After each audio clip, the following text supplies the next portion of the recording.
it was to have this event today. We've been organizing and having rallies for the last year on a regular basis around Boston, trying to bring attention to Julian Assange's case and break through the media blackout. His trial is coming up, his final hearing is coming up in London this week on the 27th and 28th.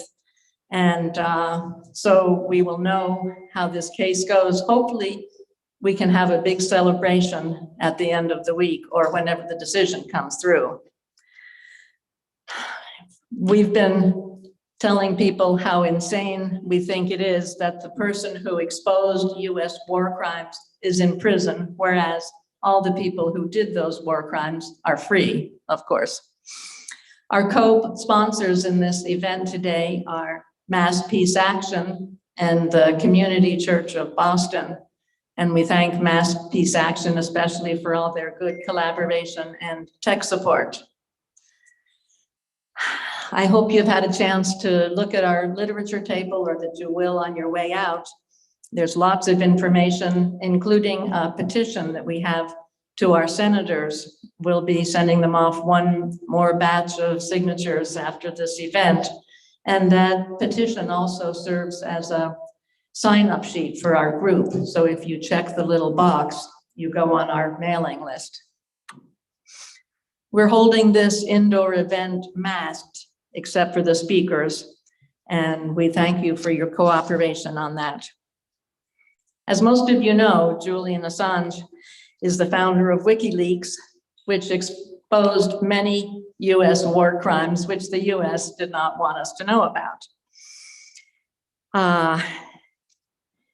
If he's brought back to this country after the hearing this week, he could face 175 years in prison. So obviously, we have to press our government in every way we can to drop the charges. This is so insane.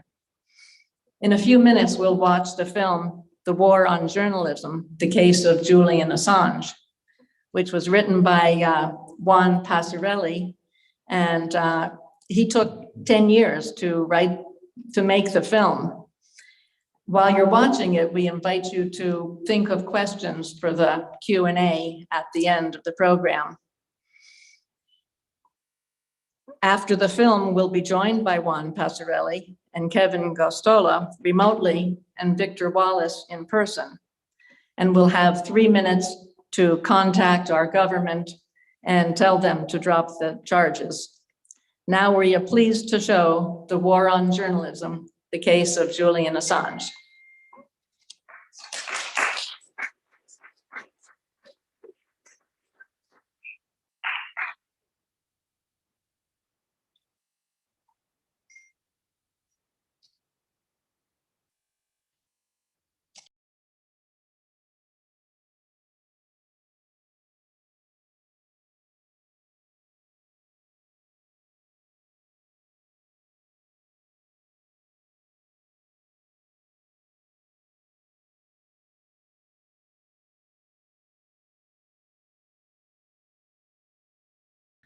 Some of them dangerous.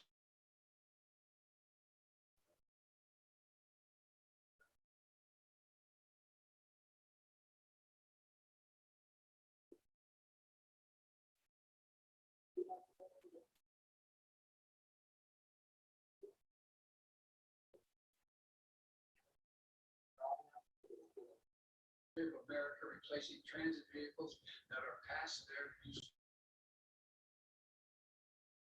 Rail since the creation of Amtrak 50 years ago. There be periods when railroads are congested and rail carriers have more.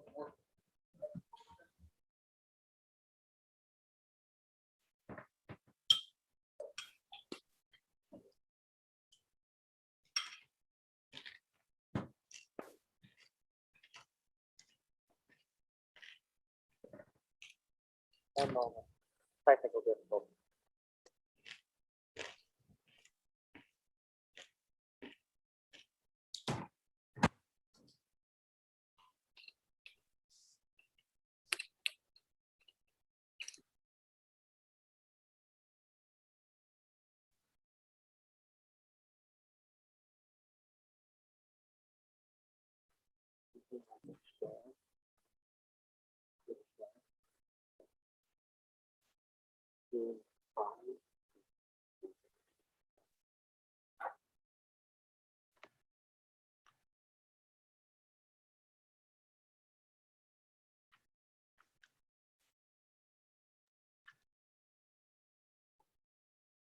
Oh, Amelia, can you hear us? Amelia, you okay?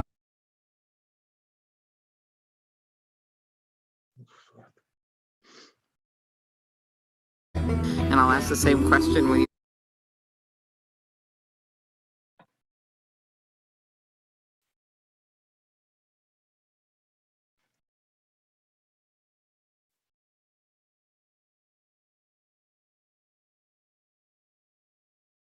Oh, man.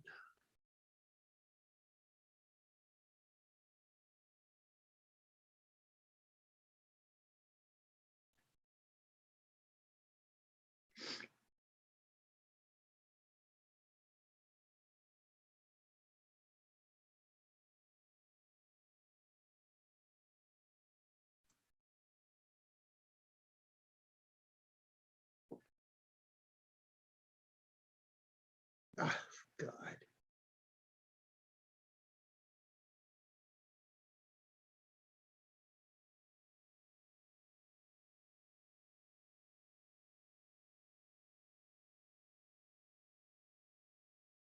Asserting universal jurisdiction to reach over to any journalist anywhere in the world that reports on it in the way that it doesn't like and prosecute them. Assange was arrested this morning at about 10 o'clock at the Ecuadorian embassy. This precedent means that any journalist can be extradited for prosecution in the United States for having published truthful information about the United States. First they came to Julian, they will come wherever it is. Our children, our friends. There is a war on journalists, and Julian is at the center of that. But the point is that what happens to him can happen to any journalist who does his or her job.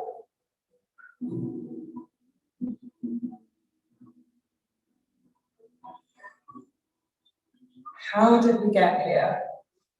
The case against Julian Assange started a decade ago, but today it is the case that will define press freedom, and by consequence, your freedom of speech. This is my philosophical background, how I see this work that we're doing, and maybe one other component is that, well, we can all write about our own political issues, we can all push for particular things we can believe in, we can all have particular brands of politics, but I say it's actually all bankrupt. And the reason it's all bankrupt, all current political theories are bankrupt, in particular lines of political thought, is because actually we don't know what the hell is going on. And until we know the basic structures of our institutions, how they operate in practice, titanic organizations, how they behave inside, not just through stories, but through vast amounts of internal documentation.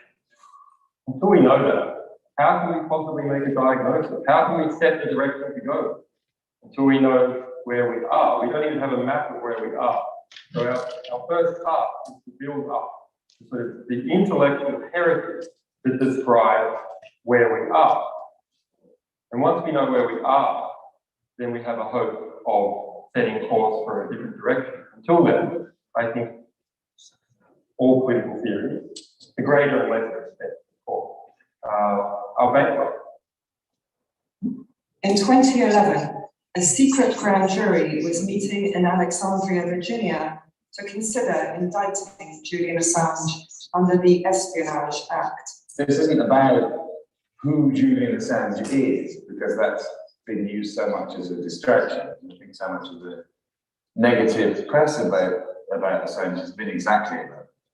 It's been exactly about, oh, we'll get people to ignore what the issues are because we'll get them to be distracted. That this is not an issue about press freedom, it's actually about an individual. It's not, it's about press freedom. You know, it doesn't matter who the individual was in that position needs to be defended. In this case, it is Julian. But the role that he undertook is one that absolutely needs defended by the rest of me. The Obama administration concluded that there was no way to charge Assange without endangering press freedom. However, in 2019, the Trump administration took a different approach. In an unprecedented move, the Justice Department has indicted Wikileaks founder Julian Assange for his role in publishing U.S. military and diplomatic documents exposing U.S. war crimes in Iraq and Afghanistan. But Assange faces up to 170 years in prison under the new charges, 10 years for each count of violating the Espionage Act. Julian Assange has been indicted under the Espionage Act for 17 separate counts related to his work as a publisher with Wikileaks for having received and published classified information. Journalists around the world at The Guardian, The New York Times, The Spiegel, at Le Monde also received and published that information, but that's true of journalists around the world all the time receiving information from government, including the United States government. It does not make them spies and it does not make it espionage. Assange is charged with soliciting and receiving classified information. That's what I do for a living. I solicit and I receive information. I ask questions and I hope to obtain answers. And where there's evidence available, I try to get the evidence. Journalists in the so-called mainstream, in its various forms, are now realizing that it concerns them.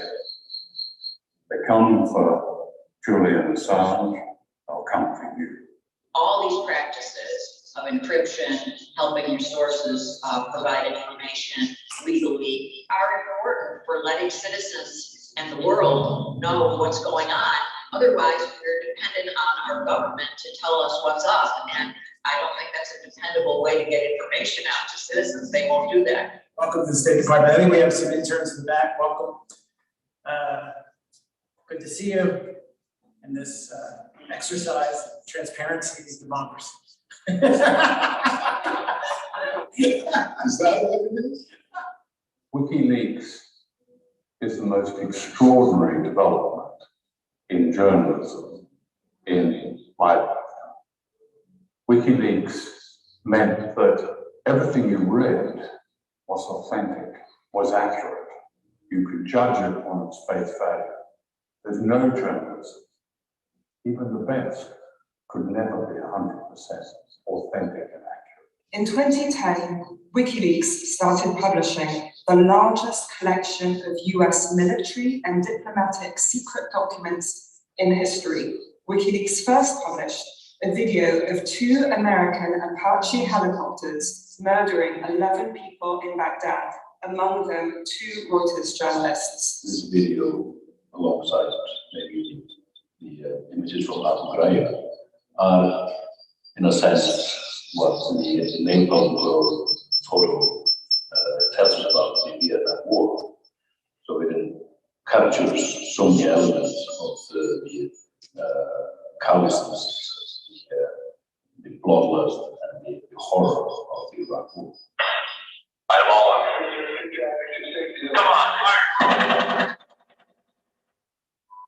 If you watch it through, there's nowhere to go after it. It can't be rationalized. It can't be excused. You don't need to be a specialist to see that US soldiers have intentionally massacred people. Come on, buddy.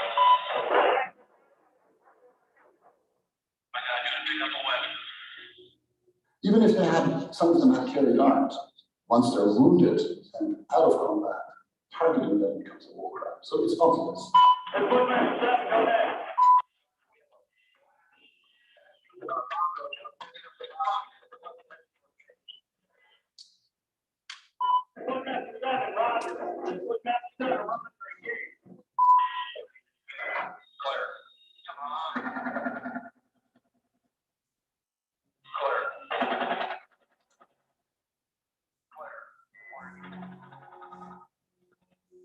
Murder, 360 killing. That was the so-called philosophy of the war. In other words, you killed everything within 360 degrees. The collateral murder video wasn't an isolated incident. WikiLeaks then published the Afghan and Iraq war logs, nearly 500,000 documents of detailed incident reports conducted by the US that depicted the true cost of those wars. I'm not surprised by the data. What I am is deeply upset by the data. It's impossible to read the data. When you read about a 6-year-old being tortured to death with a drill, when you read about an entire family being wiped out in a split second because some 18-year-old American soldier decided that the car was going too fast and just opened fire. When you hear about people being locked in a prison for 2 months and suspended from the ceiling by the Iraqi military, when you read stories about entire towns being decimated, or children being killed by Hellfire missiles fired from US Apache helicopters because they were gathering firewood, all these stories are horrific. It's painful. It is up to a court to decide clearly whether something is in the end a crime. That said, prima facie, there does appear to be evidence of war crimes on this material. An example is the Task Force 373 HIMARS missile strike on a house which killed 7 children. What we would like to see this material, the revelations that this material gives, be taken seriously, investigated by governments, and new policies put in place as a result, if not prosecutions of those people who have committed abuse. No one has been prosecuted for this. We have clear evidence for systematic torture. Again, the whistleblower is the one who's being prosecuted, but not torture. For just the 3rd time since he was arrested over 2 years ago, alleged Army whistleblower Bradley Manning was seen by the public this week. His 3-day pre-trial hearing wraps up today before a military court at Fort Meade, Maryland. Manning faces 22 charges, including the capital offense of aiding the enemy, as well as violating the Espionage Act, computer fraud, and theft of records. The 24-year-old private is accused of leaking hundreds of thousands of documents to the whistleblowing website WikiLeaks, including secret files on the Iraq and Afghan wars. Manning's attorneys are seeking to dismiss the A few months after, WikiLeaks released Cablegate. That's the scale of it, a vast leak of thousands of documents from US embassies and other diplomatic outposts across the globe in all those countries. There are stories from every country involved that will embarrass, intrigue, and potentially complicate international relations. Among the specifics, worries about security at a Pakistan nuclear facility, concern about alleged links between the Russian government and the mafia, plus allegations and examples of corruption within the Afghan government. Britain's Guardian newspaper said some cables showed Saudi King Abdullah repeatedly urging the US to attack Iran to destroy the program, and that leaders of other Arab nations referred to Tehran as an existential threat. Those documents. I think for the general public, it was quite a revelation that people who have all the privileges of diplomats actually were behaving like thugs. Italy's foreign minister calls the document released the September 11th of world diplomacy, in that everything once accepted as normal has now changed.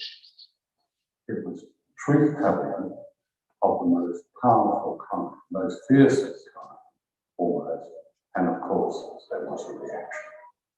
The United States has strongly condemned illegal exposure. I think the man is a high-tech terrorist. He's done Assange. Yeah, he's done enormous damage to our country.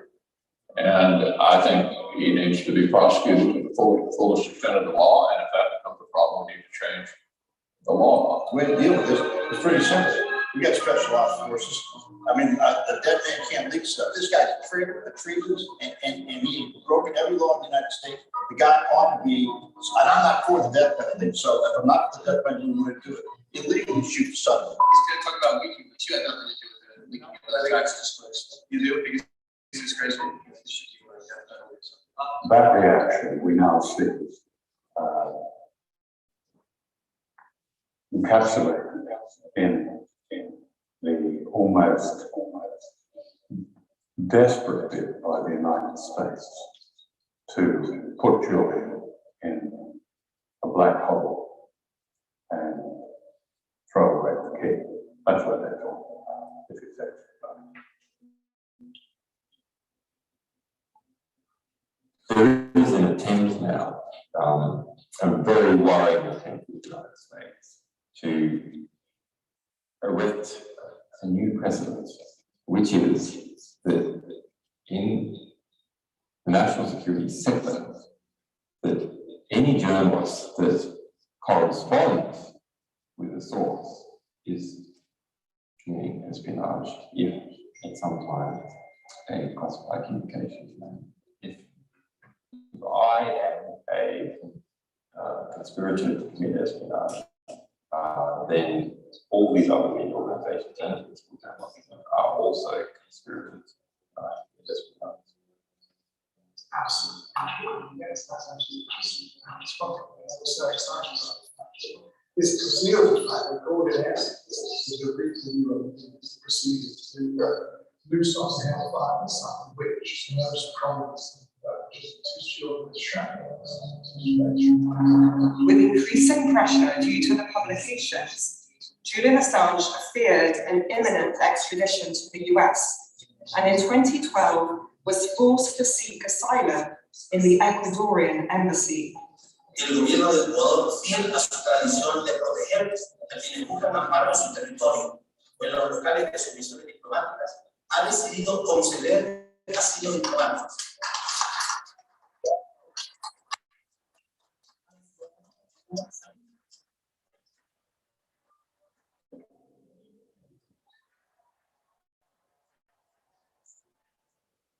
I asked President Obama to do the right thing. The United States must renounce its witch hunt against Wikileaks. The United States must dissolve its FBI investigation. The United States must vow that it will not seek to prosecute our staff or our supporters. The United States must pledge before the world that it will not pursue journalists for shining a light on the secret crimes of the powerful. There must be no more foolish talk about prosecuting any media organization, be it Wikileaks or be it the New York Times. ¿Por qué se nació Assange? Assange me parece que entró en la embajada en julio. Casi 2 meses no pasamos estudiando el caso de Assange. Ni siquiera te puedo decir que estábamos de acuerdo con todo lo que hizo Assange. Pero era claro que no había garantías por un debido proceso.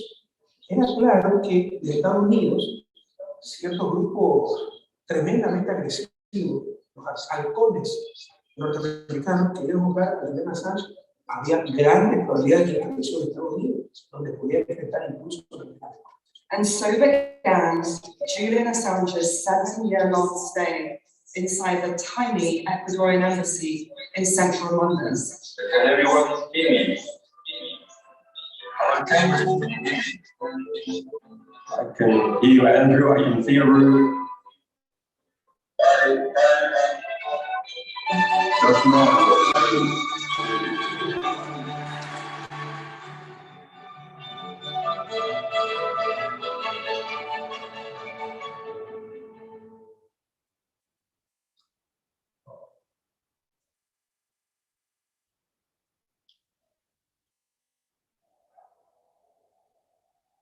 My name is Ed Snowden. I'm 29 years old. I work for Booz Allen Hamilton as an infrastructure analyst for NSA in Hawaii.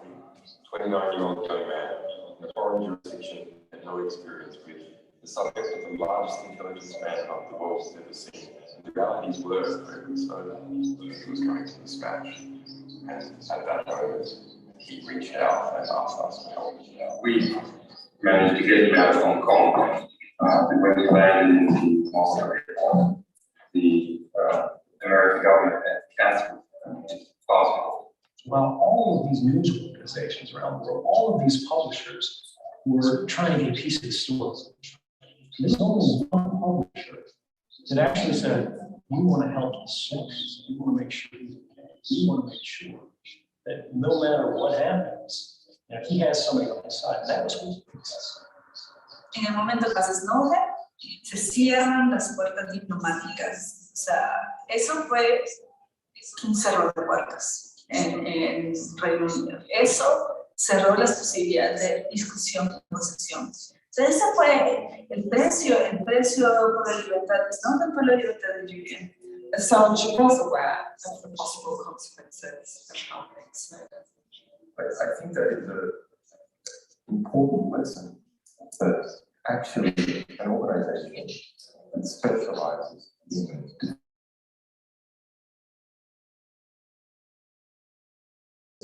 yes, we had some diplomatic contacts and we certainly have the desire to not see another Chelsea Manning. But I think we couldn't have done that. We haven't specialized in these secure communications techniques. Despite the increasing threats and deteriorating conditions in the embassy, WikiLeaks continued to publish. Some of the CIA's most sophisticated and effective spying tools apparently pried open tonight with the help of WikiLeaks. The anti-secrecy group says it's obtained thousands of files. The CIA is equipped with a variety of hacking tools to crack into phones, cars, computers, even smart TVs. As a result of these publications, in 2017, the newly appointed director of the CIA, Mike Pompeo, in an unprecedented manner, dedicated his first public address to a publisher. Julian Assange and his kind are not the slightest bit interested in improving civil liberties or enhancing personal freedom. They have pretended America's First Amendment freedoms shield them from justice. They may have believed that, but they are wrong. WikiLeaks walks like a hostile intelligence service and talks like a hostile intelligence service. The private security company UC Global, hired by Ecuador to protect Assange, cut a deal with the CIA to spy on Assange and the Ecuadorian diplomats.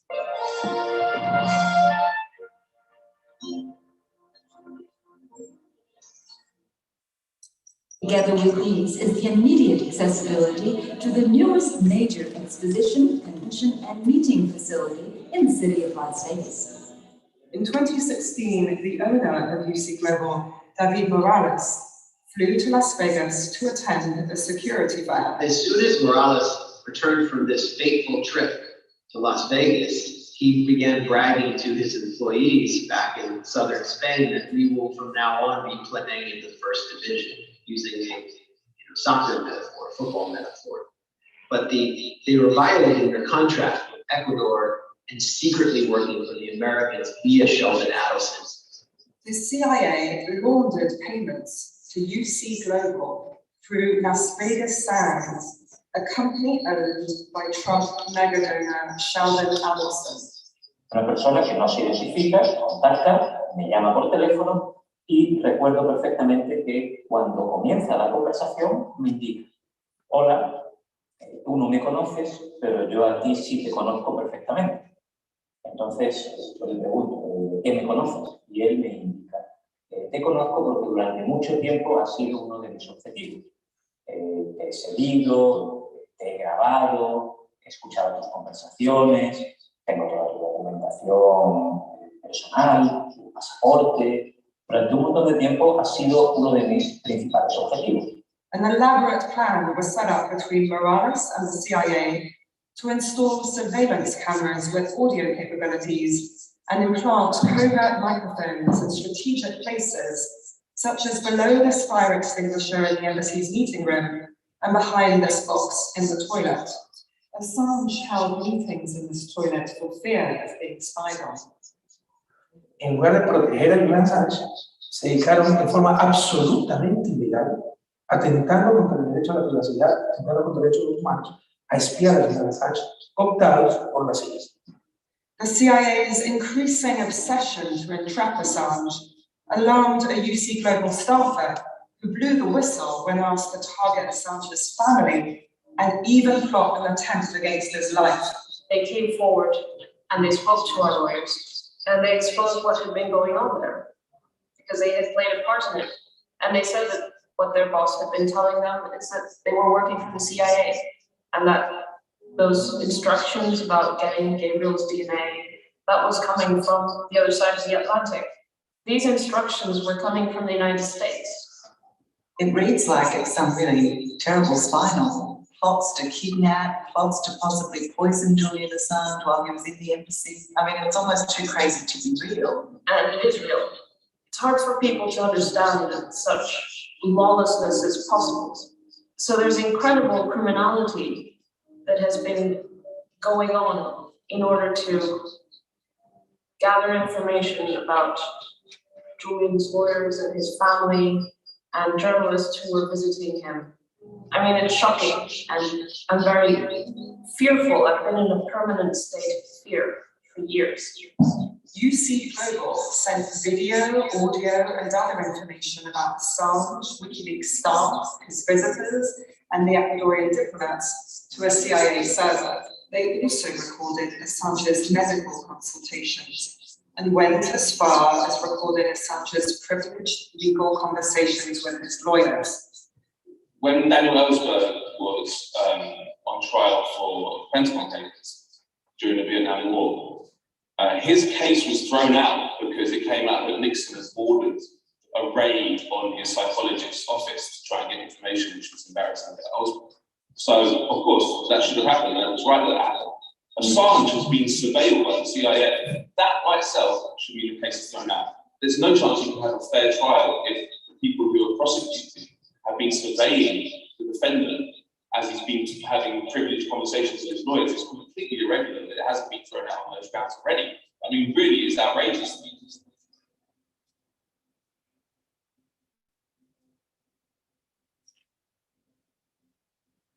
I didn't expect to find torture, to be honest.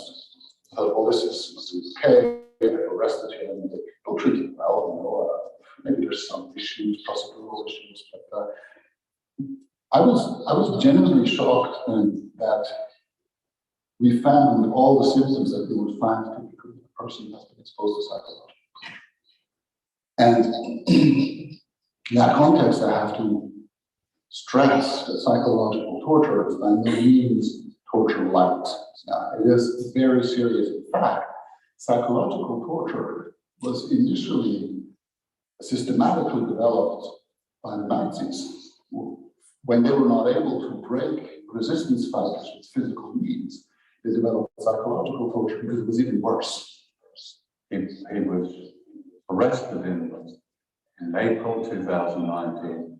Within a couple of months, probably less, he'd lost up to 15 kilos in weight.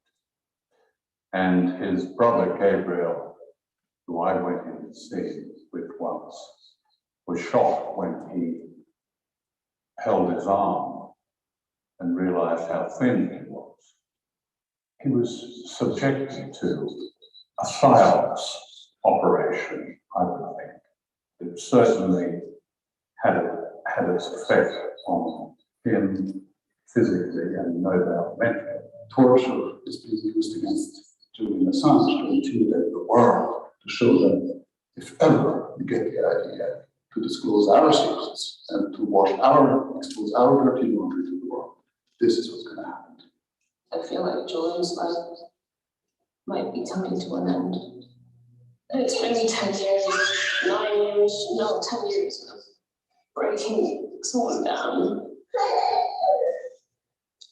trying to destroy his life. And it's a well-known pattern in whistleblowers, people who expose the powerful, they destroy them.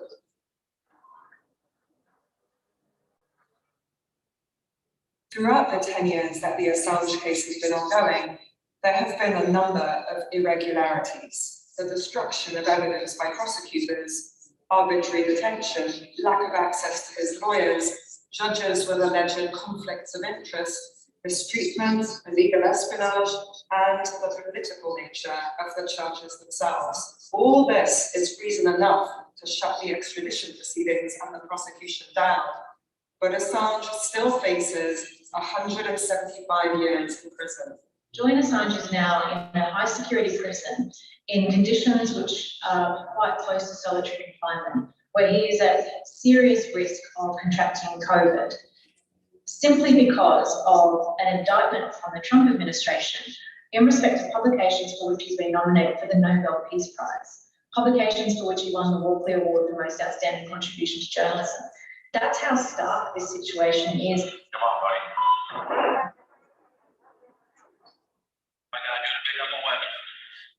We started by looking at the husband of the Chief Magistrate, Lady Arbuthnot, who's made a number of rulings on the Assange case. We found that her husband was a Conservative Defence Minister.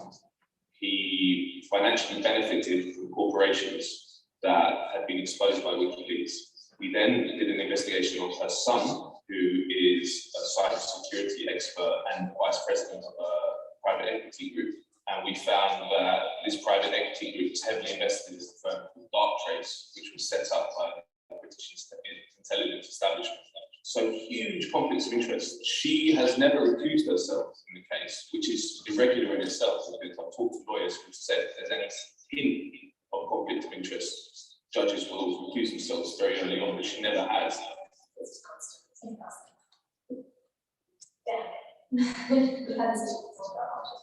Apparently they didn't know about the move.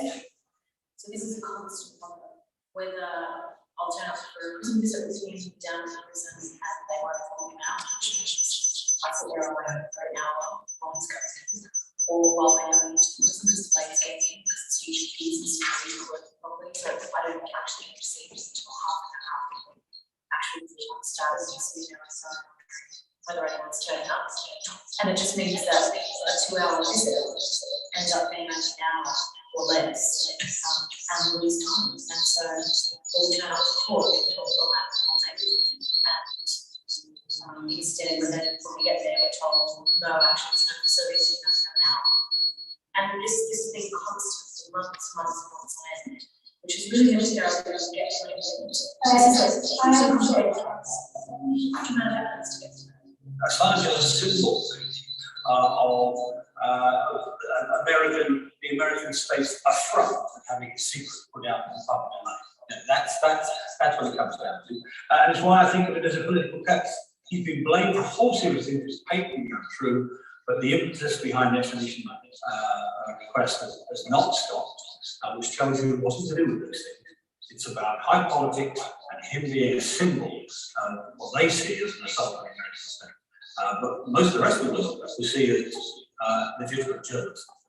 Now, what makes you think Julian Assange is going to get justice in the United States in a court in East Virginia, where the jury is selected from a population where 85% are employed by CIA, NSA, DOD, or demonize? I hired O.J. Simpson's jury consultant in my case. He has never lost a case. He represented O.J. Simpson and William Kennedy Smith and George Zimmerman in the Trayvon Martin case. He's a winner.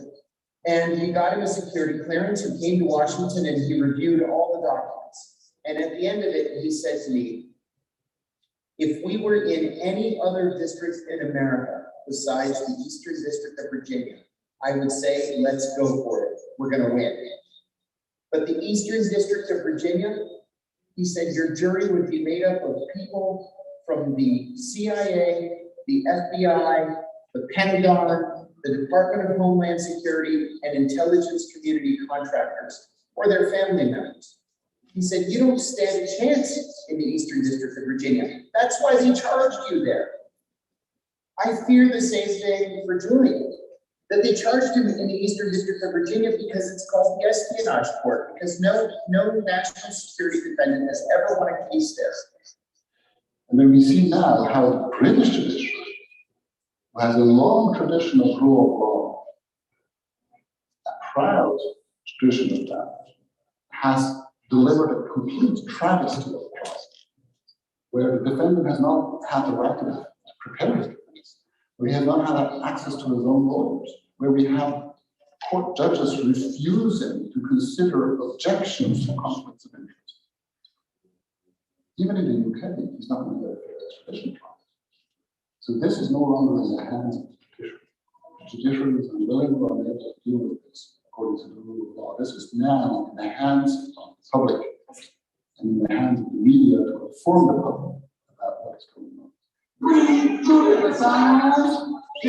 On February the 24th, 2020, the first part of Julian Assange's extradition hearing took place. I'm here with Reporters Without Borders. We've been monitoring all week. Today, we were again concerned about Mr. Assange's well-being, and frankly, the treatment is dehumanizing. The fact that he is an afterthought almost twice now this week. Proceedings have started without realization that he was not even yet present. Julian is not receiving a fair hearing. To start with, he can hardly barely hear what's going on in the courtroom. He cannot communicate with his lawyers without being observed and overheard by officials from the State Department, from the embassies, and from the Eastern District Court of Virginia. So how can he actually have a fair opportunity?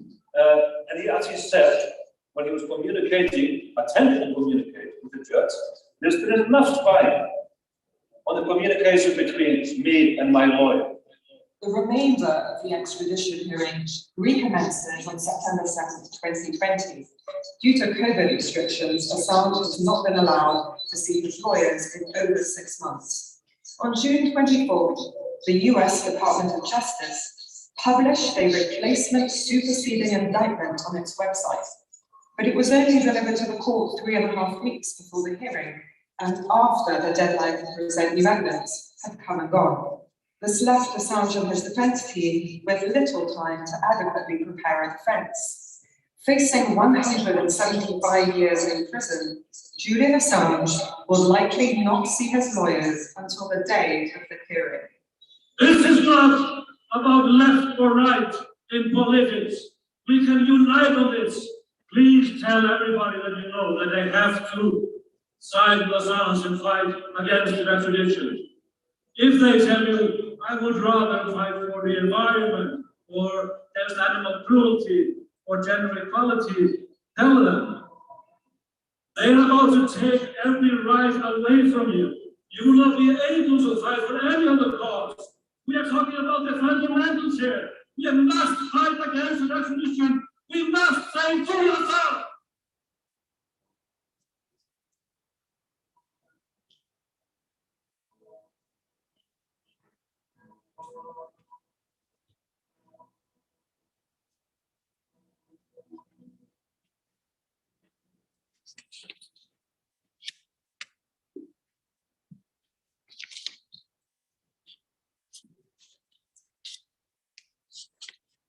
Juan Passarelli is an investigative journalist and filmmaker who was one of Julian Assange's closest collaborators and most trusted people when he was in the embassy. He spent 10 years making this film and he finished it a year ago. Juan, thank you for making this film. Why did you make this film?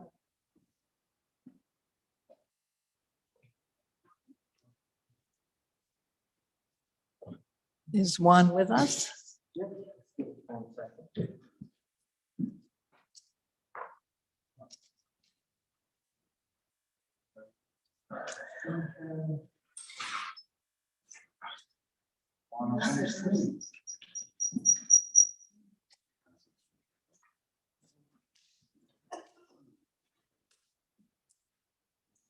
Does anyone have a comment or question?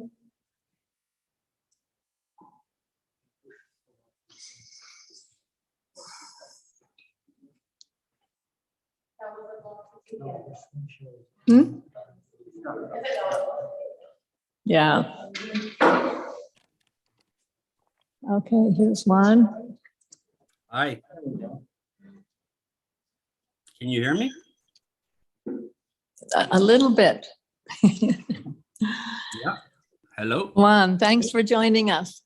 Why did you make this film? I made this film. It is true, I've spent 10 years gathering material and investigating every aspect of WikiLeaks, including all its publications. I made this short film back in 2020, right at the beginning of the second part of the extradition hearing in September. I published it around Juan, can you August. give us 1 second? We're playing around with the sound here. Sure, sure. Just give us 1 second. Yeah.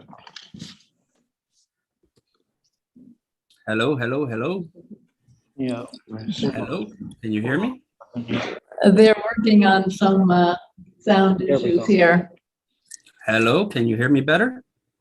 Yeah, why don't you keep talking Hello? so that they can tell? Sure. Testing, testing. 1, 2, 3. Hold on. Let me 1, see. 2, 3. There's like a sound output here. This is what the guy was showing us yesterday. Testing, testing. I'm raising the microphone level in my end. Hello. You can Testing, kind of hear testing. him now. Hook up Andrew's. It's gone all the way up. Hello. Hello.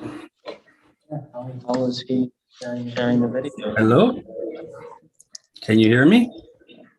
Hold on a second. Yeah, so give us 1 second. Sorry, Juan. No problem. I like your shirt. Hello, hello. Can you hear me? Hello. Hello. We have the sound coming out from Speaking of shirts, preferences. this is the one everyone wore to the Bradley Chelsea Manning trial. Testing, testing. 1, 2, 3. Where is one? 1, 2, 3. That's a good question. Not quite sure where one is. One, where are you? Oh, I'm in London at the moment, London, ahead yeah. of the extradition hearing Way on to Wednesday change and the Thursday. output from. Oh, yeah, you'll be there for the hearing. You're playing. I'll be reporting it, yeah. Right now. Yeah. So how do we change that to? Go to Zoom. Back to Zoom. You were on the screen a minute ago. This one? I think maybe it's that one. Yeah. Okay. Yes. Same as this one. Okay. Same. Hello, hello. Hello. We can hear you, but just barely, so they're working on making it so we can really hear you. Sure, no problem. I heard myself now. Thank you, thank you. Thank you for joining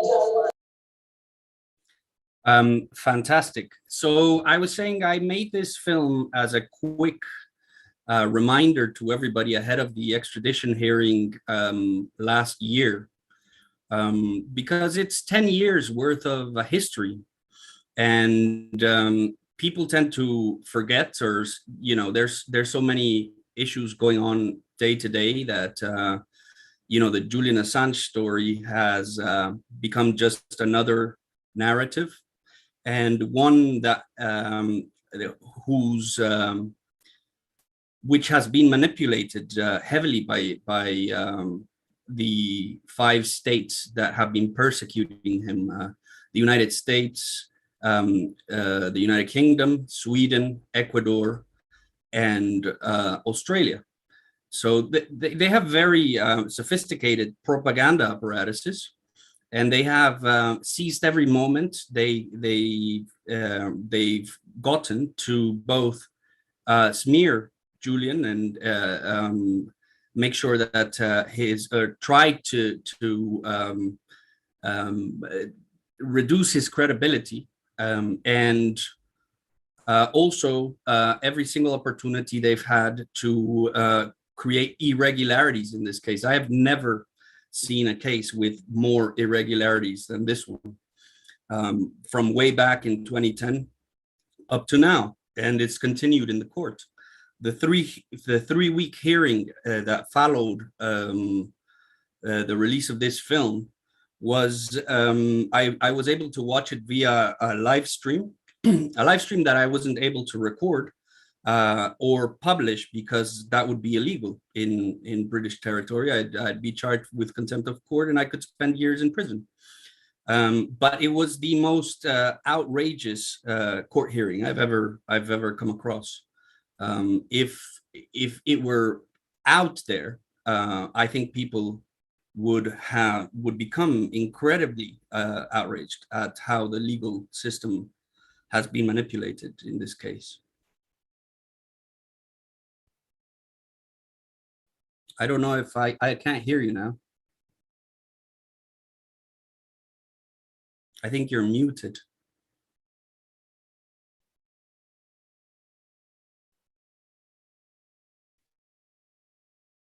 I can see that the room where the cinema is muted, the Free Assange room.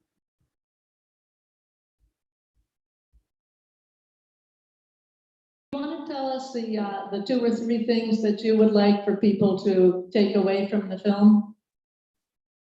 I would like to, well, the film was an activist project to try to bring, consolidate 10 years worth of history and attacks. But the most important thing right now to remember is that a few weeks ago, an article was published by Yahoo News, 7,500 word article, which had 30 CIA sources in it, and which they asserted that there were plans within the CIA to murder Julian and or kidnap him, as well as other members of the Wikileaks team that they suspected might have had the Vault 7 release, which the CIA was completely embarrassed over,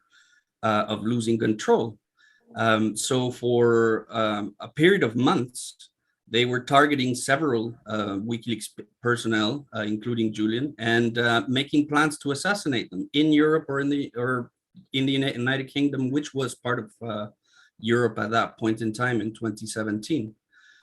So the most important thing to remember right now, when we come into this court hearing on Wednesday, the 27th, and Thursday, the 28th, is that the court has to decide right now if they're going to send Julian Assange to the country that plotted his assassination, his murder, or if they're going to let him go and respect his human rights, which have been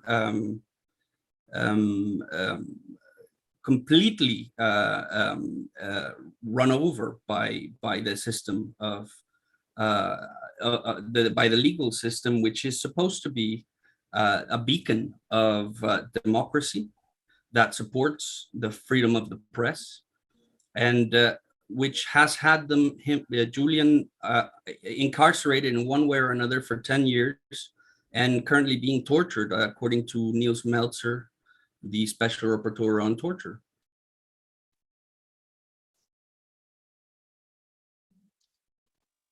Thank you very much.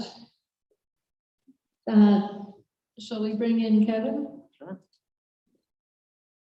Kevin Gostolo is the managing editor of Shadowproof and one of the most prolific writers and researchers and reporters on this case.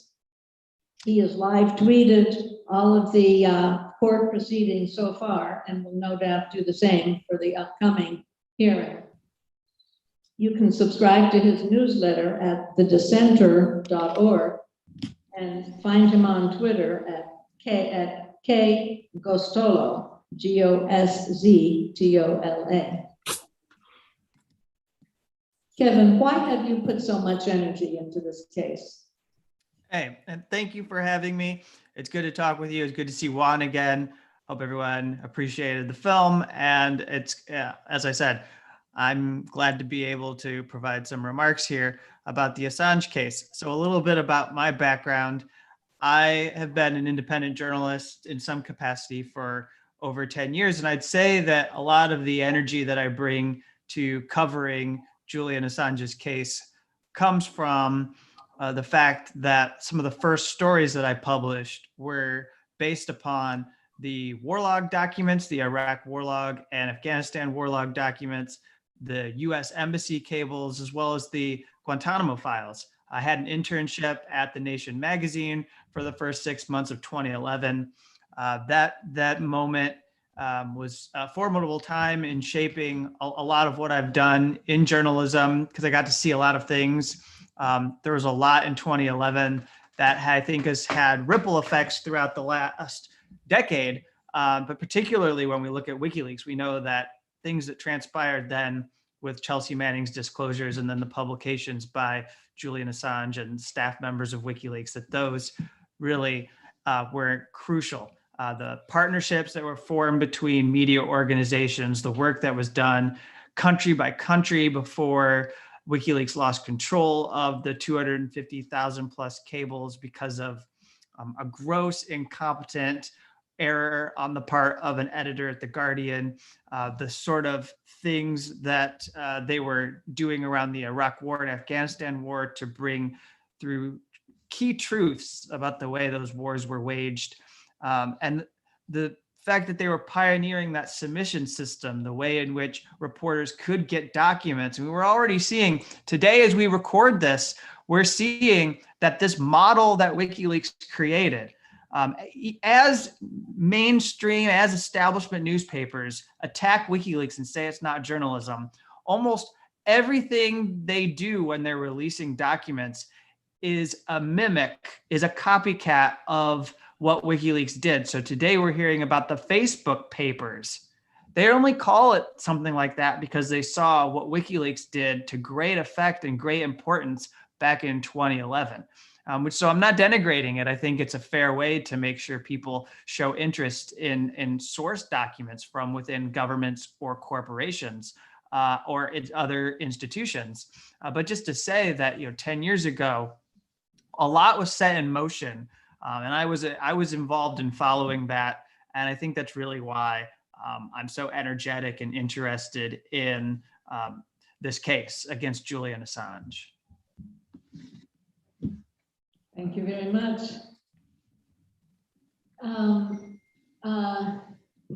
Victor Wallace is a local activist and author.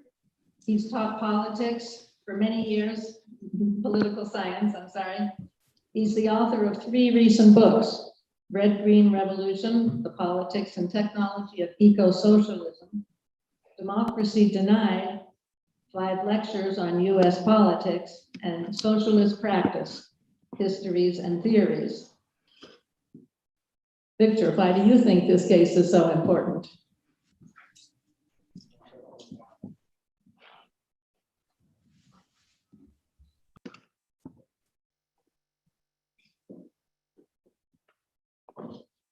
Thank you for having me. I think the importance of the case has been, in a way, made very clear by the film. I could also repeat the words of Edward Snowden at the Belmarsh Tribunal. How many of you have seen the Belmarsh Tribunal, Sean? Which took place 3 days ago. This is the tribunal to investigate the whole situation and to bring really a judgment against the people who are trying to condemn Julian Assange. And I strongly recommend that you tune into that. It's over 2 hours, but 15 different people. You can suggest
is just the extraordinary importance of these specific things that are disclosed by WikiLeaks. And I think to the extent that there has been media coverage of Assange, the focus has been overwhelmingly on him and not on what he has disclosed.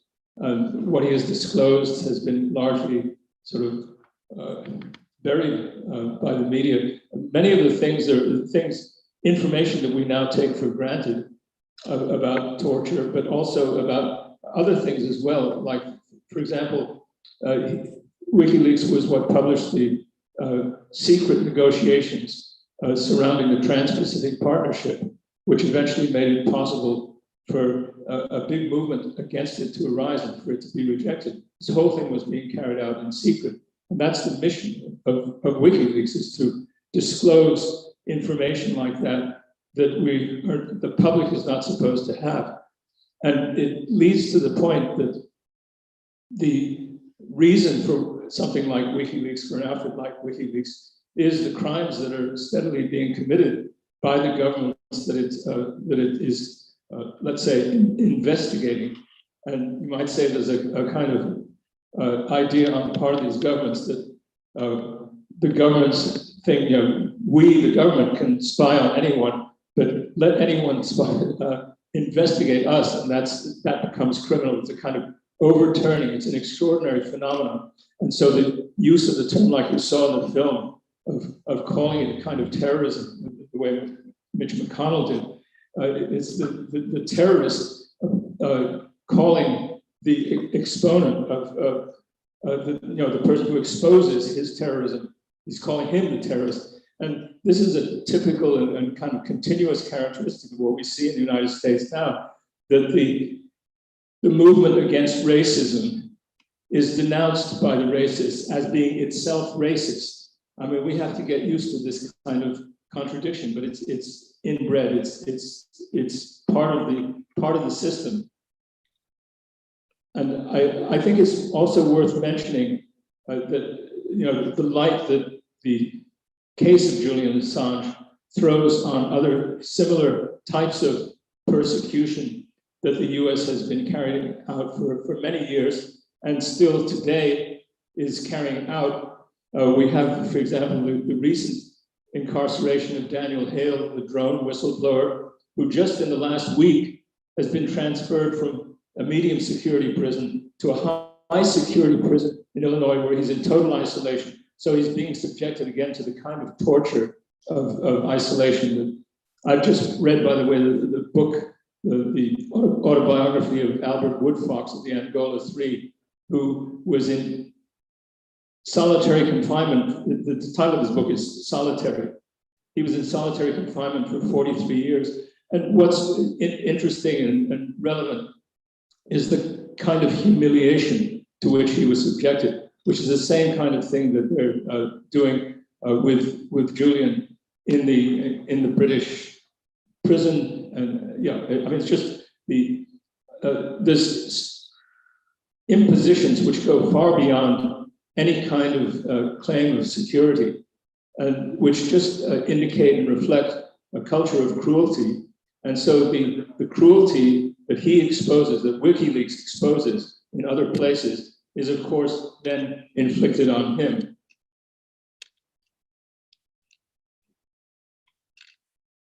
That may be I think the insight that it gives us into the general culture of imperialism. And so what I would also recommend, to supplement what I could only allude to at the beginning, is actually the book which came out in 2015 called the WikiLeaks Files. How many of you have seen that? The WikiLeaks Files. It was published by Verso Press in 2015.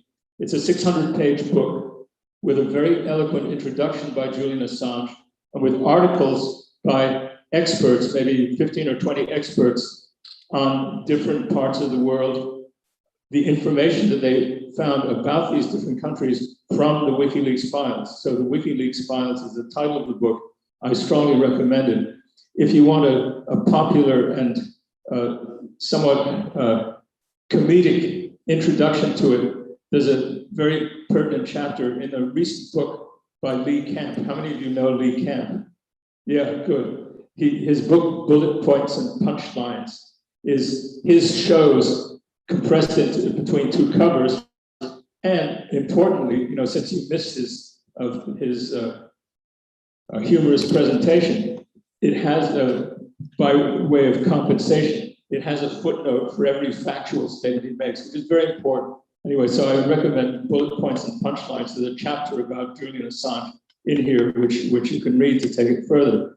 So I don't know how long this process is going to go on. I would say that probably whatever the outcome, others might have other opinions about this, whatever the outcome this week, it'll probably continue in some form or other. That you know, even if they rule favorably for Julian, the U.S. is not going to give up. They're not going to give up easily, and so it's going to continue to be a very strong necessity for massive expression of popular opposition to this, which has to spread all over the world, and it's really something that affects every possible issue. I mean, as this was pointed out by the editor of WikiLeaks, no matter what issue you're concerned with, the ability to access the necessary information is absolutely crucial.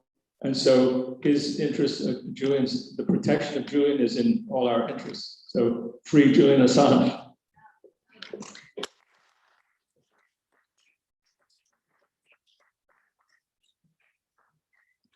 Thank you so much, Victor. Juan, are you going to be able to attend the upcoming hearing this week?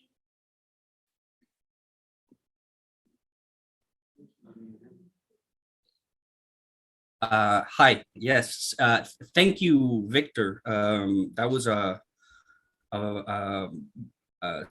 we needed to hear that. We needed to hear that again. The fact that that Julian revealed the war crimes of the United States, and that the US turned the tables and focused the attention on Julian to try to hide these crimes. And in fact, none of the war crimes in there, no one has been punished for them. I will be attending the court. I will be attending it virtually, and I will be live tweeting. I would imagine the same as Kevin. The courts in the UK have been doing their best to try to keep journalists out.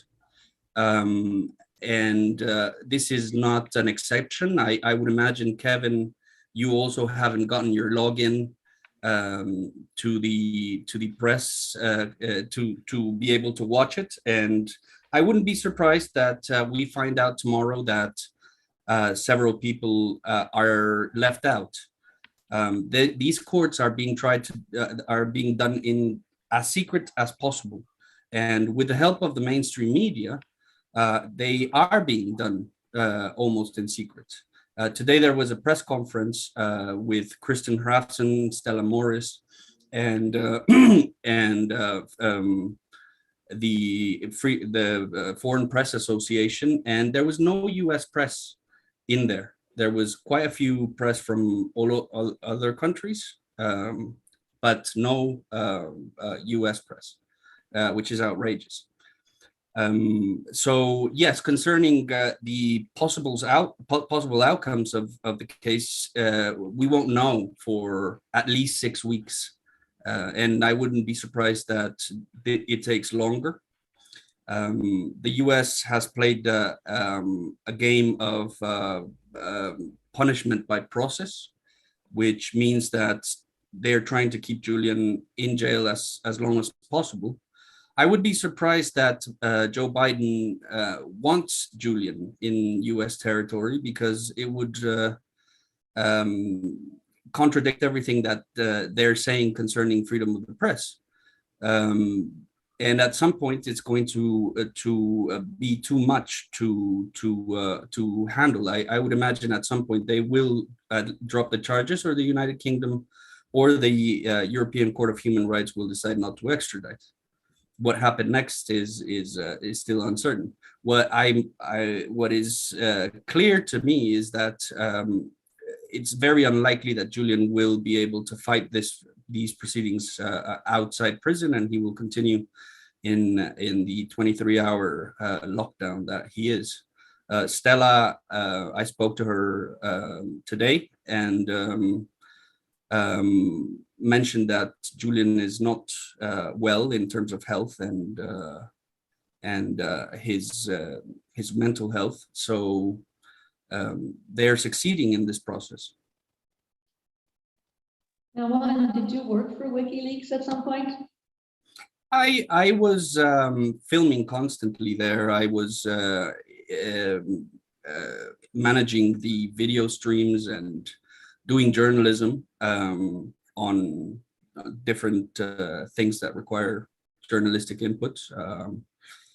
But that meant that I was constantly in the embassy. I was streaming Julian out.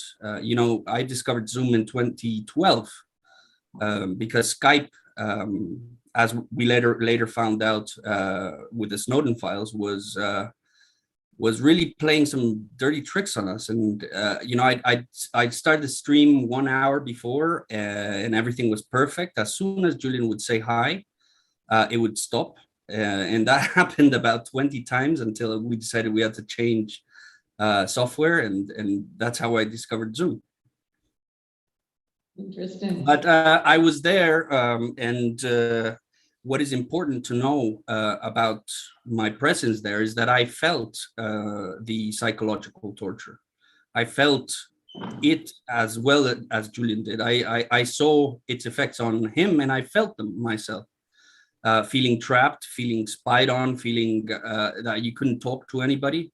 The Yahoo article recently mentioned that it was almost comedic that over a 3-block radius in Knightsbridge in central London, right beside Harrods, there almost everybody there was acting as part of a security apparatus of some sort or other. Thank you. Kevin, could you talk more about the irregularities of the hearing in September 2020? Yeah, so I can do that, but I also want to echo a lot of what Juan's saying, because he's making some very important points. You know, the idea of punishment by process on display in September of 2020 during that extradition hearing. One example of this would be that when they wanted to bring forward Khalid al-Masri to have him testify in support and take quite a big risk. This is someone who was a victim of the CIA rendition and torture program and benefited from the disclosure of cables that showed that there were US diplomats who prevented, on behalf of the CIA, prevented justice being done for Khalid in being able to challenge his abusive treatment and torture.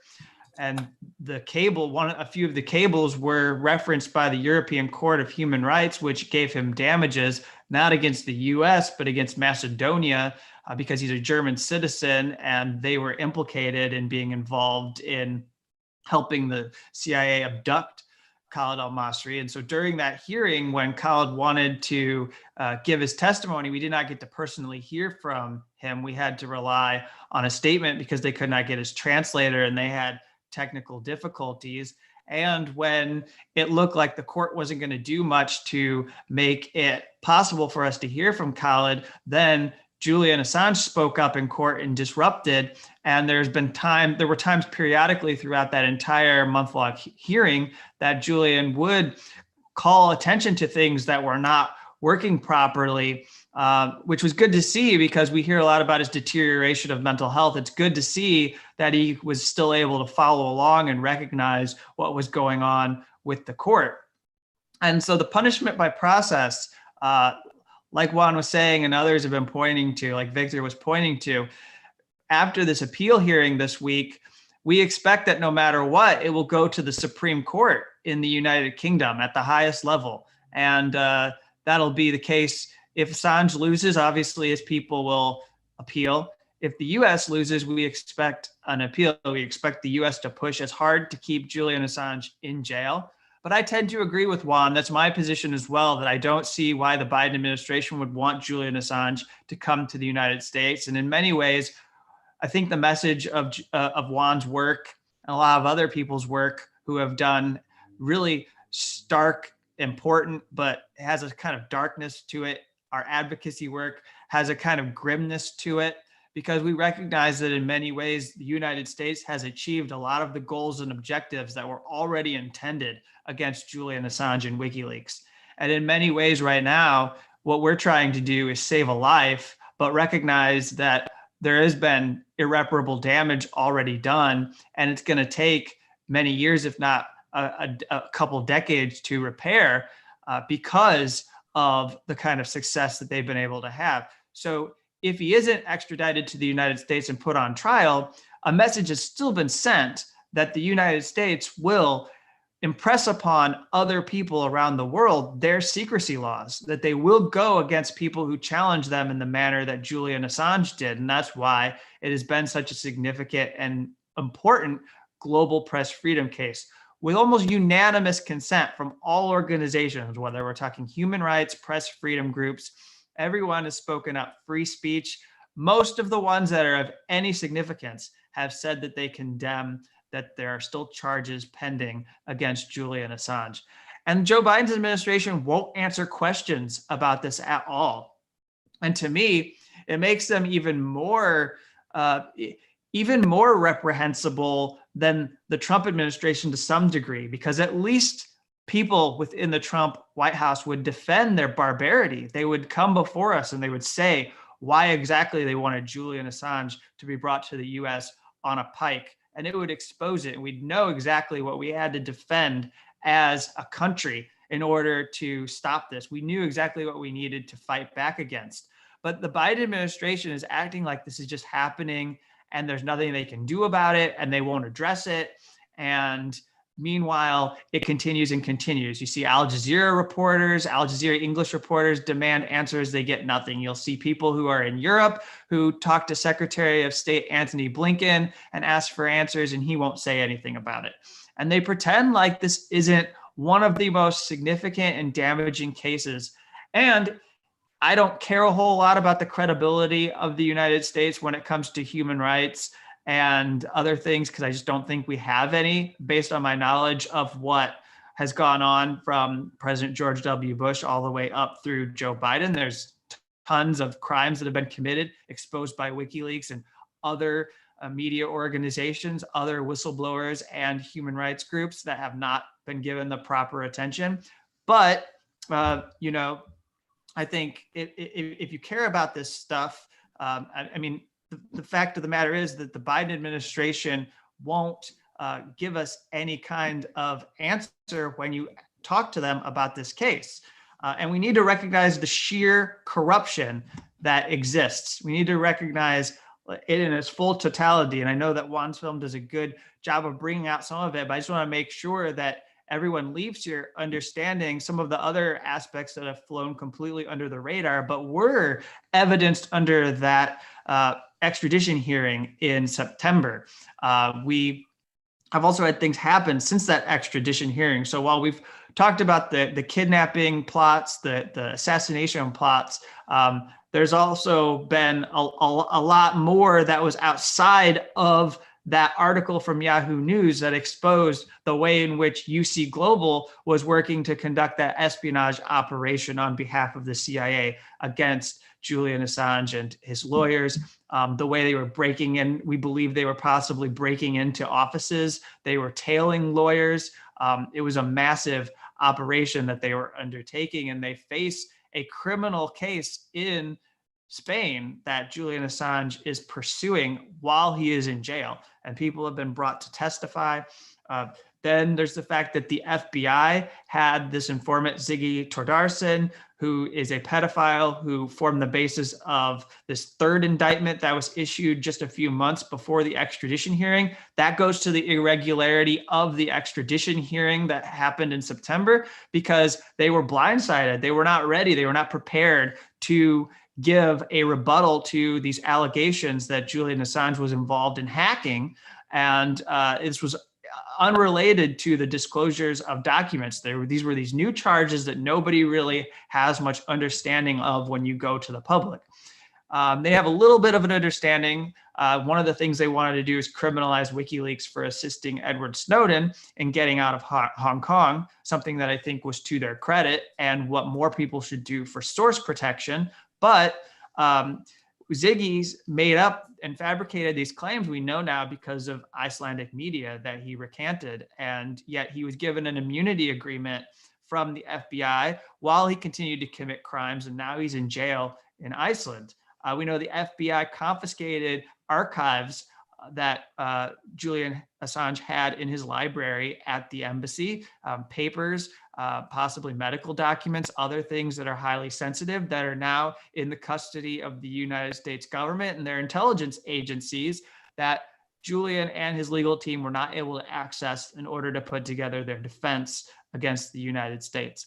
So these are just some things that we need to consider, the sheer corruption around this case that should make it such that it is already dropped. But of course, the charges are not being dropped. They're proceeding. And we're going to have this appeal hearing this week that I think is going to show a whole lot about the hubris of the United States. But also it's a chance for Julian Assange's legal team, I believe, to really put the US incarceration system on trial because it just cannot be trusted to take care of Julian Assange. The last point I'll say is Victor mentioned Daniel Hale, and I did some reporting on this covering what he's going through in the communications management unit in Marion State Penitentiary, in the US Penitentiary in Illinois. And he's not in solitary confinement. He's confined to prisoners who are under the CMU designation in this wing. And however, what we should really be focused upon are the restrictions to communications. The fact that an FBI agent has to monitor all of his phone calls, I think is brought in to inspect mail. And also the fact that non-contact visits are the only way in which he could see Stella or his two children if he was incarcerated in this facility. So if Julian was ever successfully brought to the US, put on trial and convicted, and I believe he would be designated for a CMU, if he was put in one of these units like Daniel Hale, because we see that's how they feel like handling people convicted under the Espionage Act, then he would not be able to touch, he would not be able to kiss, he would not be able to hug his two children, and he would not be able to embrace Stella, his partner. He would be completely isolated in that regard, not to mention he would be restricted probably to his family only in the conversations that he could have while he was in prison. Can I add a couple of things? Everything that Kevin said is I agree with completely, and I mean even his lawyers would not be able to speak to his case, so he would be completely isolated. But I wanted to go back to the UC Global story because in early this year I actually met the whistleblower of UC Global, the person in charge of spying on us. And he confirmed to me that you know, they were spying on us on behalf of the CIA, and they had secret microphones underneath the fire extinguisher in the meeting room of the embassy. They had another secret microphone in a toilet because Julian used to have his most confidential meetings with his lawyers in a toilet. So they put a microphone there, and they even had laser microphones. This is an incredible thing. They would point the microphones at the windows, and as per the vibrations of people speaking inside, they would be able to recover the audio or convert that to audio. Going more into the CIA, the remarks that Pompeo made in 2017 about Julian being WikiLeaks being a hostile intelligence, non-state intelligence agency. We knew at that time that these remarks were meant as a legal infrastructure, but what has been highlighted recently is that that designation was specifically made so that the CIA would be able to act without any government oversight, without the intelligence committee having to know about it, because they can take actions against other government agencies, faux agencies, without having to disclose it to any government agency. So the plot to assassinate Assange, to murder him inside the Ecuadorian embassy, was done deliberately by designating WikiLeaks as a foreign hostile non-state intelligence agency, as well as designating people like Laura Poitras and Glenn Greenwald, who revealed the Snowden papers, as information brokers. These were attempts to try to make designate journalists a form of something that has to do with spying, instead of reporting on the crimes that these agencies are committing. And they are these agencies are the key in this whole Assange story. They are the ones that are pushing as hard as they can for Julian to stay in prison as long as he has, and to make sure that, for example, he didn't get a pardon from Trump late in December of 2020, and it was the Intelligence Committee at the Senate that called Trump, and who had Julian on the first of the list of pardons, and blackmailed him not to remove Julian's name, or he would not have their support in the impeachment process that was gonna go ahead later down the line. So it is these agencies that are the main cause of concern to freedom of the press and our ability to know what our governments are doing in our name, because they don't want us to know the criminal activity that they constantly do in our name. In our name, that we give our vote to the government because we want certain things from the government. But these agencies, they work parallel. We don't vote for them, and they act in complete immunity. Thank you. Victor, do you have something to add?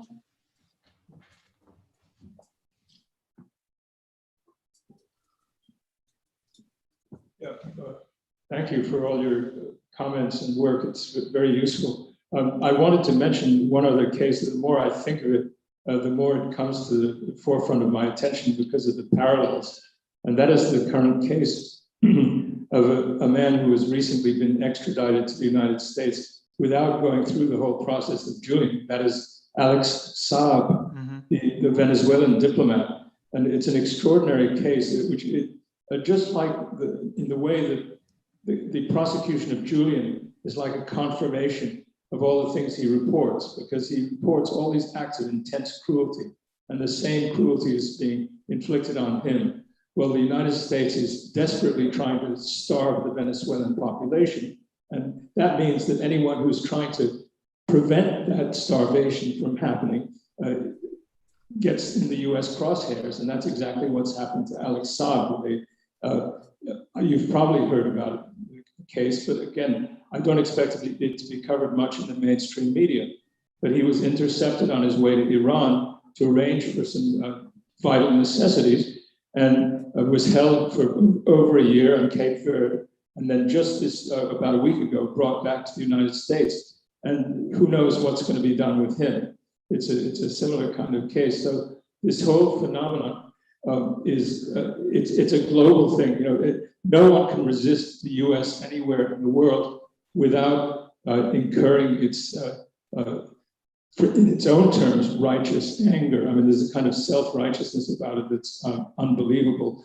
And I would mention, of course, that the unifying principle of the WikiLeaks papers is, as the subtitle of the book that I mentioned, the WikiLeaks Files, is The World According to U.S. Empire.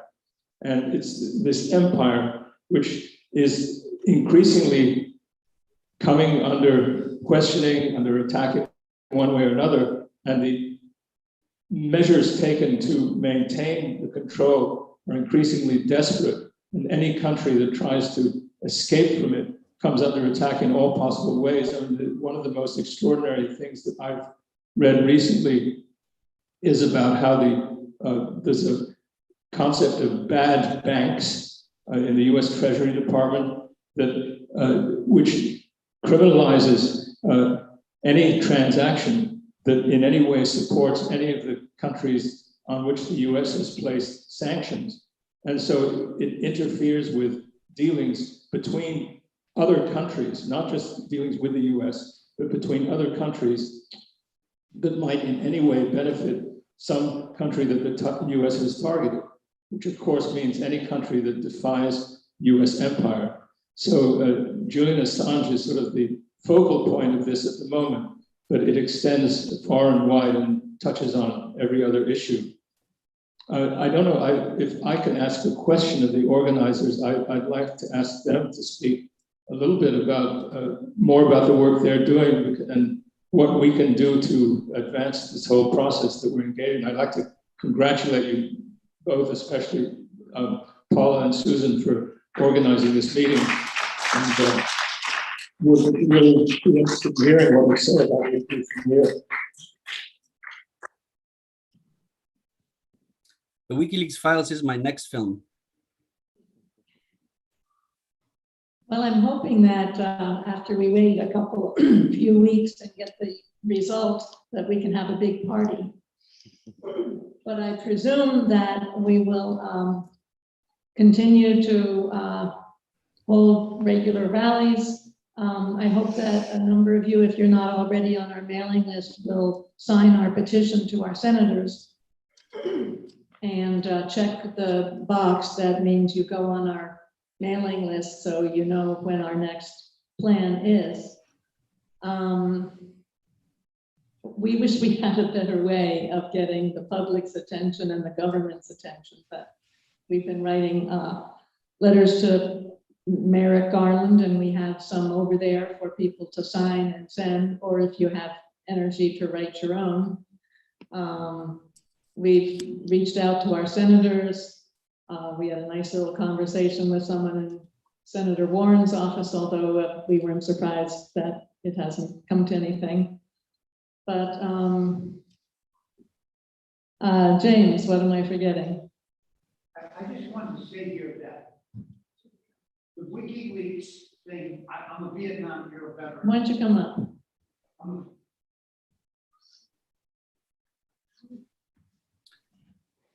While he does, Julian told me that when Bitcoin gets to 50K, he was going to throw a party when he gets out. So I just want to encourage everybody, now that the bounty is high, to remember that they can donate to WikiLeaks and Julian's Defense Fund at wikileaks.org/donate. So I just wanted to say that as a Vietnam War veteran, this whole issue got me from the time of the Abu Ghraib photos. I knew that there was a massive cascade of torture that was actually going on in US operations in Afghanistan and Iraq. And previously, of course, in Vietnam, it was the Phoenix program and people entitled changes and all of that. And the WikiLeaks actually documented the Vietnam veterans, specifically a guy named Colonel James Steele, was involved in Vietnam in those practices, and then was actually the person who became in Central America the leader of US operations, basically there in El Salvador, Guatemala, Honduras, as they were conducting this whole Contra thing against Nicaragua. And he actually turned up in WikiLeaks, and he was involved in being a liaison as they took the torture out of the actual US operations and moved it over so that basically Iraqi forces were now carrying out the torture and murder. And basically there were actually thousands, at least 1,500, I think, memos from US troops that discovered these operations ongoing. And The Guardian actually published a whole movie about this that was probably at least 45 minutes. So this is documentation on scale of the same kind of horror that happened in the Phoenix program, that happened in Central America, and the same people being involved in this. This is the kind of information that I think it actually got out to the American people to understand that there is a continuous cascade of these assassination torture operations that has literally gone on for 50 years involving the same people. I just want to bring that up. Thank you. I was born in Guatemala the day of the year of the genocide. Having James up here reminds me of one of the points that he often makes at our rallies, which is that one of the good things about the WikiLeaks revelations was that it gave a lot of people in Iraq and Afghanistan closure to at least know what happened to their disappeared loved ones. Carolyn, would you like to come up to the mic? What I wanted to say though was, you mentioned that at least we let them know. They already know.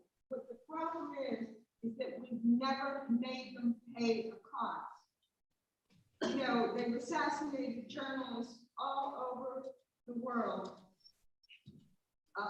incarcerated whistleblowers and everything. It's not a question of letting them know. It's not a question of letting them know that we don't approve of it. It's a question of making them pay a cost for what they have done for their ongoing crimes. And instead, you know, for their criminalization of us knowing what they're doing. They're not going to say, oh, gee, I'm sorry. Well, what are they going to, how are they going to do it? How are we holding them accountable?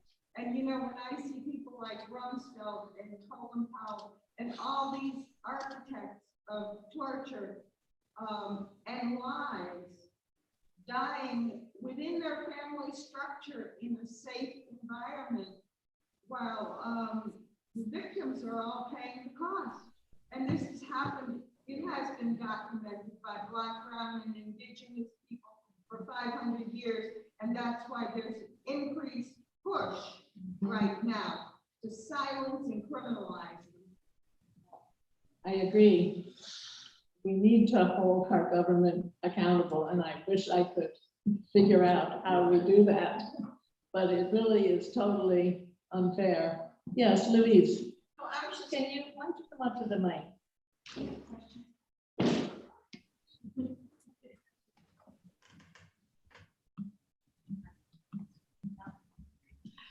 No, I was just, like I spent quite a lot of time last week, this week, trying to reach the press to ask them to come and cover this event.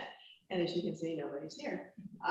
So I think that one of the other ways to deal with this maybe is to have us go to the press instead of waiting for the press to come to us. I mean, if people just call up WHDH or WCBB or wherever and say, well, why aren't you covering this? Instead of just, why aren't you doing this?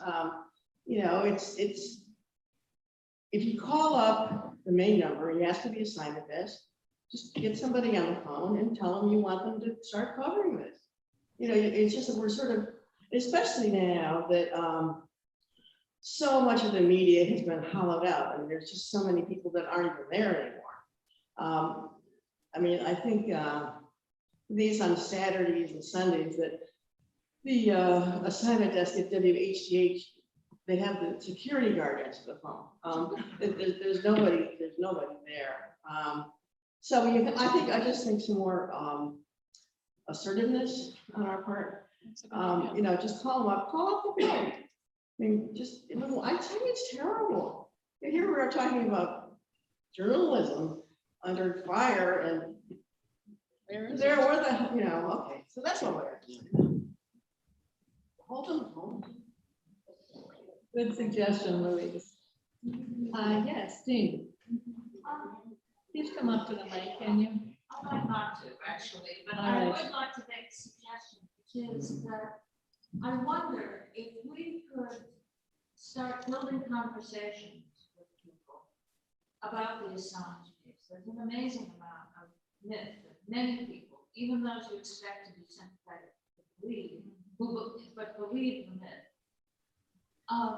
And I wonder about making efforts to speak to church groups, to other organizations that are somewhat related to the issue of justice, to people who, even to environmental groups.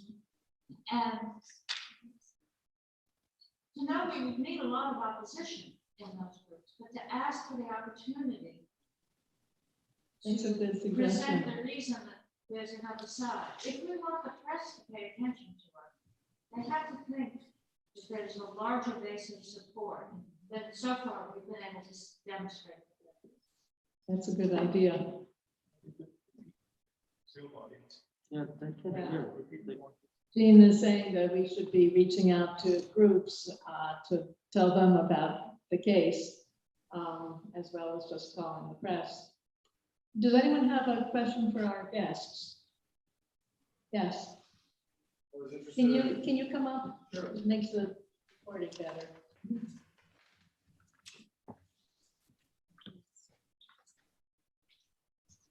I was hoping that the panelists could speak to Vault 7. The documentary that we watched, which was beautiful, spoke a lot to WikiLeaks' focus on war crimes. But Vault 7 affects every one of us, and I would like to hear the panelists speak to that. Do you want to go first, Kevin? Yeah, I mean, I can tackle this. So I think Vault 7, if you know what happened with the publication of those materials and the reaction to it, that it was possible to predict that we were going to get the kind of bombshell reporting that we got from the Yahoo News story about what was going on within the Trump administration. Mike Pompeo made that statement that Juan was quoting just after being embarrassed because tens of thousands of these files that were highly sensitive from the CIA were compromised. And, you know, they see transparency as an attack. It's like the equivalent, you know, the way that a community reacts to a bomb being dropped on their village, that's how the CIA reacts when their secrets get exposed. And they laughed at other agencies. It says that in the report. They were mocking the State Department for not being able to keep their cables from being published for everyone to see what diplomats were doing. They were laughing or mocking the Pentagon because all these military reports were now out there for people to read about what went on in the Iraq and Afghanistan wars. So when it happened to them, they decided they were going to take matters into their own hands and escalate. There was already a sort of manhunt effort. There was a grand jury into WikiLeaks. So we know that there was already something underway to target WikiLeaks, but the CIA said, we're going to go into overdrive. We're going to make this personal now because they exposed Vault 7. And Vault 7 showed things that related to, like, everyone remembers the disclosures from Snowden and how we learned a lot about what the NSA was doing. This was kind of saying to us that the CIA has some of those capabilities as well, that they could plant malware into televisions. There's revelations in there about Samsung TVs that were basically under attack. There's revelations in the files about the way they could target messaging apps that have been really popular, not only along for activists and journalists, but also families are using them as well. So there could be sensitive private material in there. So like WhatsApp and Signal, these messaging apps had been targeted by the CIA. And so we get all these different things that show that the CIA have these kinds of cyber warfare capabilities. And it's worth noting that the alleged source of those documents, his name is Joshua Schulte. He is in the Metropolitan Detention Center. I may have that name incorrect, but he's in Brooklyn, New York. He's in a facility that actually has been shut down by the Bureau of Prisons because of the complaints that it had been receiving over the last months about the conditions, but they've had to temporarily close it, and yet they're keeping prisoners in there who have ongoing cases. And he already went through a trial. The government could not prove that he was the source of the documents, and yet he's there under special administrative measures. These really harsh, it's even worse than being in a CMU, and you're only designated if the Attorney General decides that you're going to be held under these conditions. So that means Attorney General Bill Barr singled him out and said he would be kept in these horrible conditions. He's described them in great detail, what he's going through. It sounds very barbaric, what he's detailed in his writings to the courts, complaining of cruel and inhuman treatment. But I guess we could say that's a preview of the kind of thing Julian Assange could go through if he was put under those types of conditions. And again, like I say, he has not been proven to be the source, and he survived a mistrial. And what did the Justice Department decide to do? They say they're going to keep trying to get to win a conviction, even though they have no evidence really, and it's clear that they're scapegoating him. In fact, there's a lot of questions about whether he's even somebody who it's logical would be a source. He talked about wanting to hang Edward Snowden. So someone who seems to be having mental illness, seems to be having some troubles. They're scapegoating him, and they're making it even worse. And so they're destroying an individual who isn't even the source, just because they need to have somebody that they can make an example out of. I'll let Juan say what he wants to say. Yeah, punishment by process again, right? Just a quick thing about Sam. So the DOJ is making all sorts of promises about Julian's incarceration, and he'll have medical attention and all the psychiatric help he would need. Things that have been proven by the defense already, he could not have under special administrative process, because he would be in total isolation. He would not be allowed to see any doctors and psychiatrists. The DOJ is promising that he will have all these things, yet it is not the DOJ who decides who gets SAMs or who doesn't. It's the CIA. So, I mean, it's ridiculous, this whole thing. Going back to what Vault 7 is, it's the CIA cyber warfare tools. And as Kevin was saying, they were able to target phones, and they were able to target computers and televisions, and turn on and off your mics and cameras. But there were other less reported tools, like, for example, the fact that they could target cars and use the Wi-Fi antennas to be able to maybe press the accelerator or the brake in more modern cars, which be completely hidden if you do that. And you could imagine what the CIA would like to do with something like that, right? Especially amidst these revelations. And there was another very important tool that was highlighted, which is the CIA's capability of hacking anywhere and making it look like somebody else did it, like if a Russian intelligence service did it or a Chinese intelligence did it. Whenever we see these allegations as to who hacked what, we really have to take it with a very big pinch of salt as to who is the actual responsible for whatever hacked documents are, and what do they expose, and how are they used? Thank you. We're almost out of time. We have a question from the online listening public from Phil Nichols, and we have to make it very brief. We need to have the question and answer in about 3 minutes. Okay, I'll try to be brief.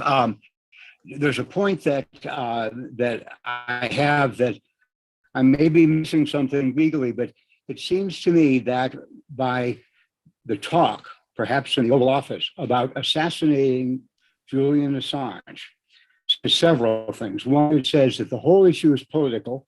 And secondly, it says that the United States government has already tried, convicted, and sentenced Julian.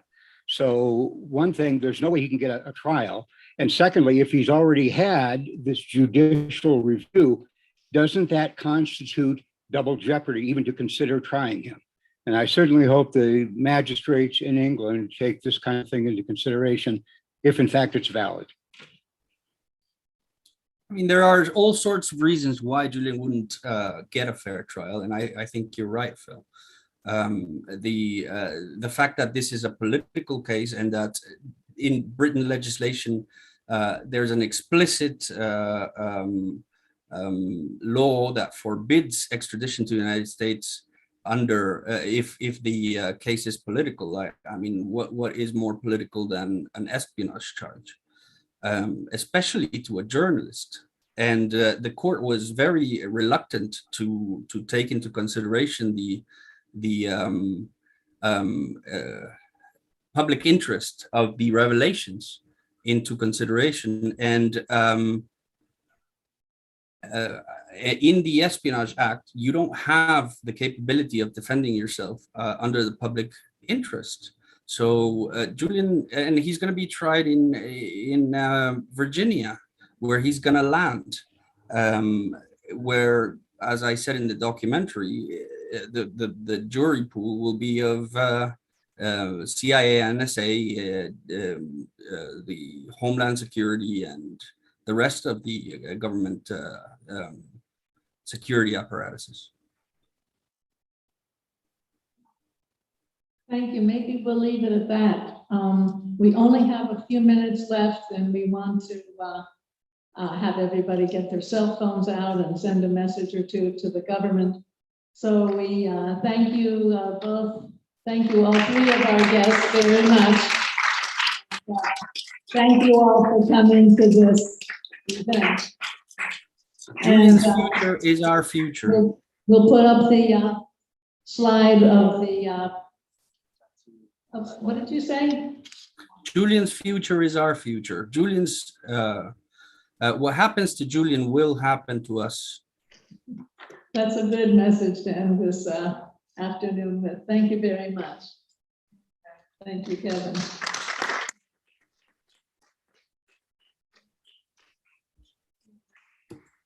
Okay, so here are some things. If you guys can take out your cell phones, those that have them, I'm guessing almost everybody. Choose one of these places to register your unhappiness with our government trying Julian Assange. Ask them, tell them to drop the charges. You can write to the White House, you can email the DOJ or call their comment line, and it seems like the #1 is the best. They say that's for constitutional, and I forget exactly, but it seemed the most relevant to me. And then there's a form that you can fill out with the Justice Department. So please, let's just take 3 minutes before we leave and make your voices heard. Hopefully they will listen to us. Thank you all for coming.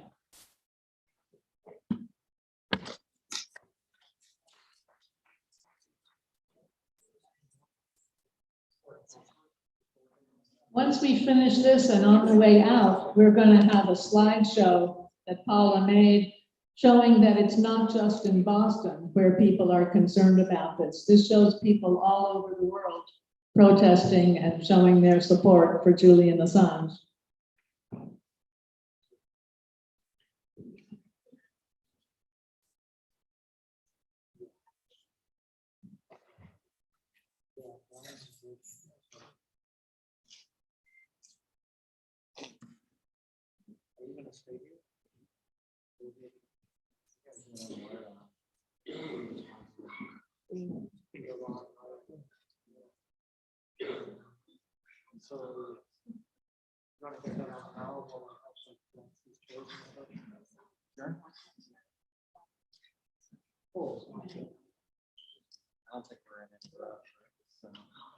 One of the pieces of literature we have on the table is a contact sheet, so it has a longer list of places where you can send a message, and we encourage you to do that.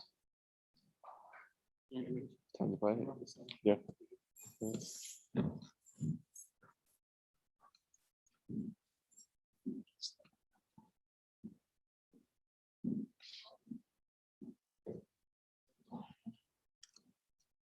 Thanks a lot. Yeah.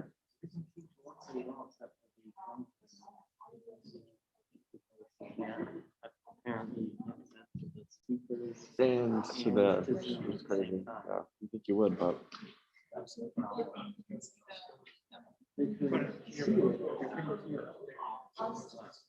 So we sent them to That was a good, solution,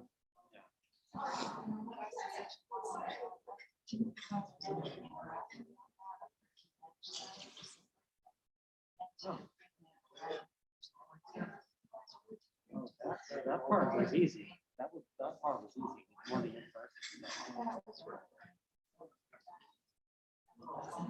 Yeah, so that was getting picked up from your computer, right? This, yes, yep. Yeah. Just, pretty good, yeah. Yeah. I know, I'm surprised it could actually reach But it. I'm also wondering why it didn't do that. Why didn't it think of this? I don't know. Thank God it didn't. Right, I know, it gotta work, but. I was thinking about going down to the office. Can you get out of the office to see? I don't know. Let's ask Paul about it. Maybe we can come home. Because they weren't where they were. You might have either put them in a different place or they didn't want to run us through steps. But not because everything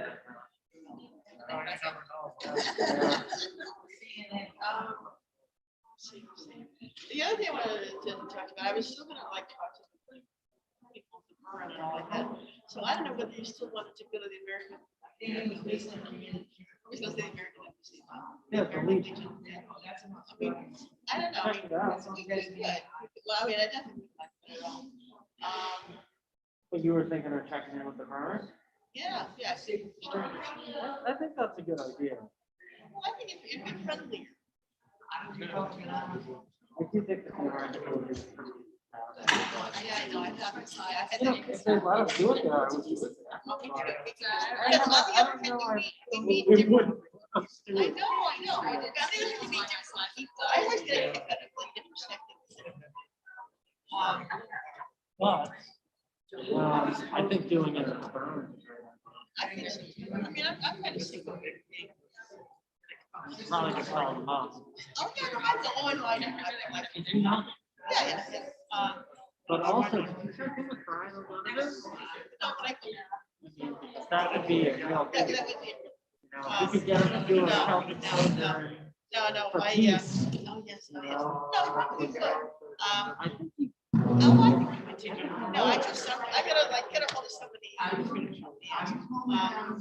But no, I think so. Well, we were gonna go tomorrow afternoon, but it sounds like maybe it's not. And it goes to. I got it already in those. How do you get out of it? I think I was supposed to those. Oh, subgroups? Subgroups. God bless you. One that After 3 is good for me. Yeah.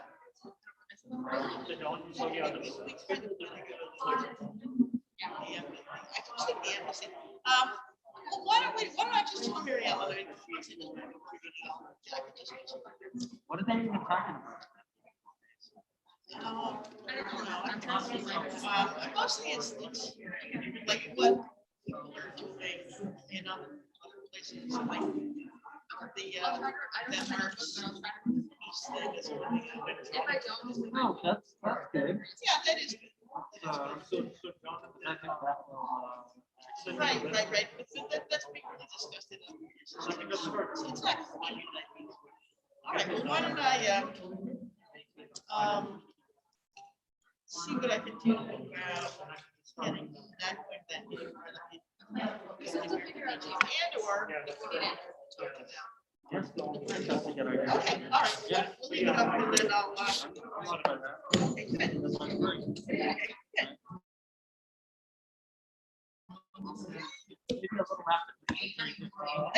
think my meeting.